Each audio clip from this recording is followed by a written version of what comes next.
Welcome to our latest edition of In Conversation with Ridouts. My name is Jenny Wilde. I'm a director here at Ridouts, and you have been sending us topics that you would like us as a legal team to discuss for you, health and social care providers. As you know, we've been discussing many hot topics within the health and social care sector that might be affecting providers and issues that could be having an impact on their business. Today we are going to discuss safeguarding investigations and how that might be received by a provider, and a few tips on how they can handle a safeguarding investigation to limit disruption to their business. So, Paul, let's start with you. What can providers actually expect during a safeguarding investigation? It varies. The first thing is that the vast majority of safeguarding alerts are actually raised by the providers themselves.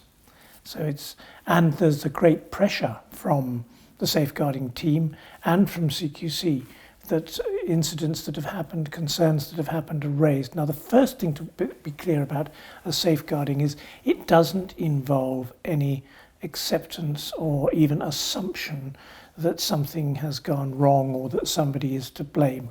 The purpose of safeguarding, the theory of safeguarding, is that organised public sector stakeholders come together to review circumstances and see if any action is required.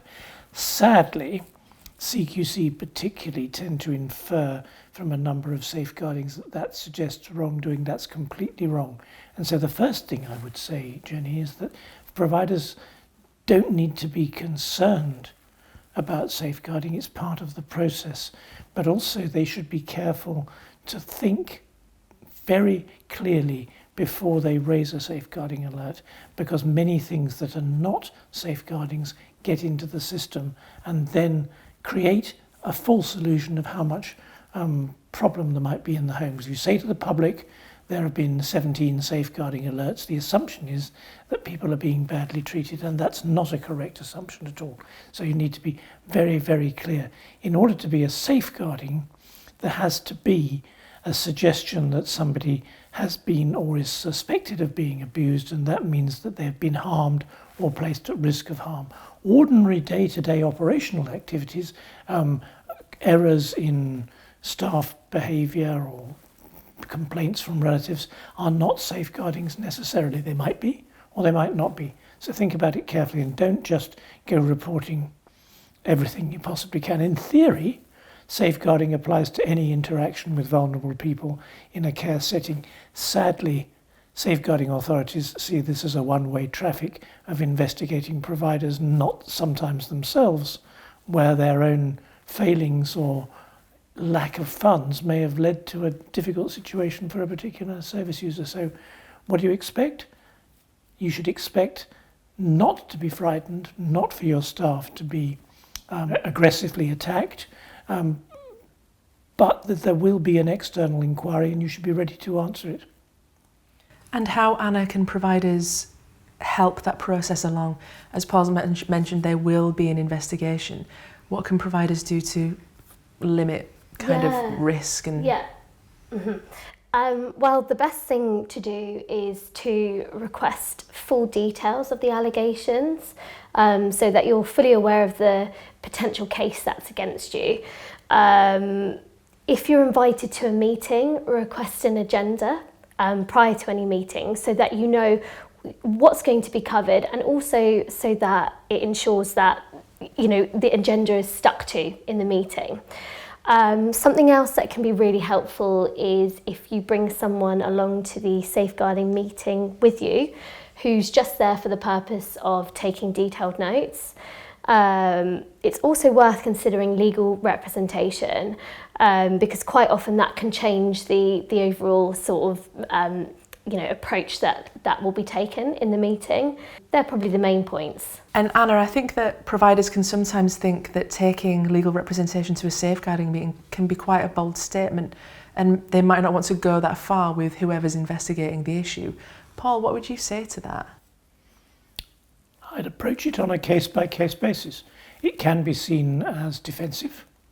It can be absolutely critical, because sometimes the allegations that are being made may morph into something much more serious, particularly if somebody has been badly hurt. So many safeguarding authorities will try to stop lawyers coming. That's because many safeguarding authorities will try to hop, skip and jump over what happened and try to enter into how you put right a perception of wrongdoing. At the beginning of a safeguarding investigation, there is no assumption of wrongdoing, as I said a few moments ago. Therefore, think carefully, talk to your lawyer. Can your staff handle this? Are they ready? Do you want to go yourself? Do you actually want to have a lawyer? Lawyers, in my experience, and I would say this, wouldn't I, actually make the whole proceedings more transparent and honest, and they keep people focused. Just as Anna was saying about an agenda and indeed any background papers, keep people down to what it's really about and don't allow it to become into some sort of unmanaged, uncontrolled exchange of views, which might be called a shouting match. Yeah. That's got to be avoided. And safeguarding safeguarding does not determine correctness or wrongdoing. Its purpose is to make sure that there are no gaps in the review of circumstances which mean that a vulnerable person might go unprotected. That's what safeguarding is all about. Now, it's undeniable that safeguarding investigations can be a huge imposition, albeit a necessary one on occasion. But what other impact can safeguarding investigations have on our clients or other providers of health and social care services? Clearly, there may be responses from CQC. CQC will be invited to and will usually be at the first strategy meeting and certainly at the conclusions meeting. This may trigger CQC to intensify and increase the amount of their inspections. It may increase the external intrusion into the particular home. If the local authority is concerned about what it hears, or even if it's not sometimes, it may cause the suggestion of an embargo, which means nothing really more than that the local authority has a formal justification for not placing extra residents. Funnily enough, they very rarely take anybody out, but actually stopping their own flow of referrals or blocking referrals from neighbouring authorities can be quite dangerous. The police can sometimes start to investigate, and that can, at the very, very least, take a long time. And there is reputational damage. Some of the more extreme cases will leak out. Sometimes there will be a leak, maybe a deliberate leak from somebody involved, maybe some of the professionals involved.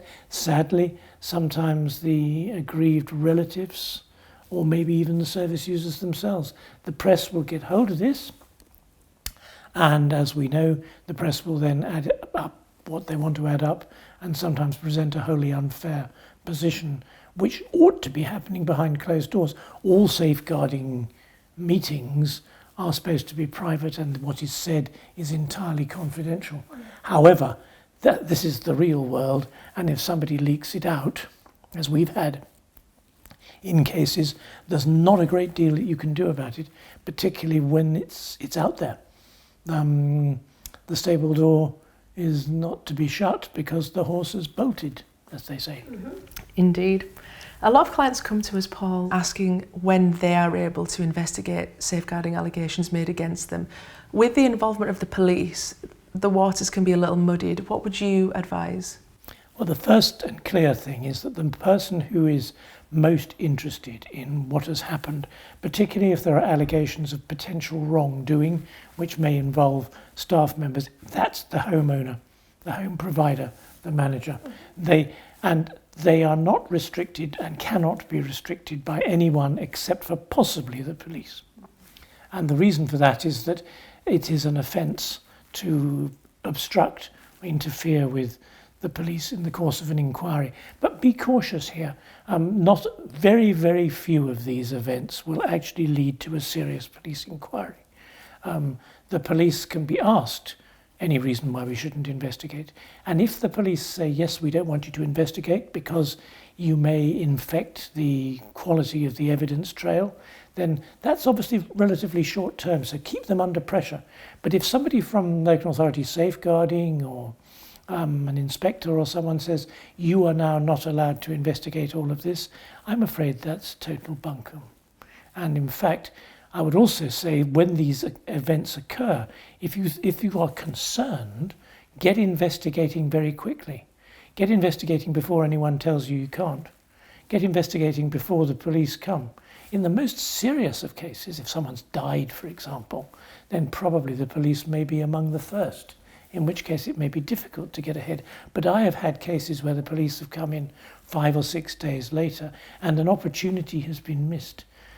And a consequence of that, we spoke about consequences a moment ago, but if there is then pressure to suspend staff, then there will be an issue about the terms of that suspension and the real damaging cost to providers of having to pay staff their full salaries and benefits and recruit in probably expensive agency staff to cover for something that may go on for a really considerable period of time. And a lot of homeowners tell me that their accounts contain extraordinary items where, by extraordinary I mean technically extraordinary, not regular and routine, where there have been double employment costs caused by people. And the sooner you know the facts, the sooner you can take action, either to bring people back to work or to move them out of suspension and into dismissal, which is the safe way out. Remembering that in dismissal, that's only got to be within a reasonable range of alternatives for what you find yourself with. You don't have to be absolutely clear on everything. And as an owner, you want to be in the best position at the earliest possible moment to take effective management and not to get stuck with these long-running events. And nobody has the right to tell you to suspend or sack your staff. You need to approach that position very carefully. Thank you both. I think the message here is to encourage transparency from the investigating authority and to really seek information, I guess, as quickly as possible, and a proactive approach is the best approach. So thank you for sharing your thoughts with us today. So that's our view on safeguarding. If you have any suggestions for any other topics that you would like us to discuss, please do drop us a line. Thank you for joining us.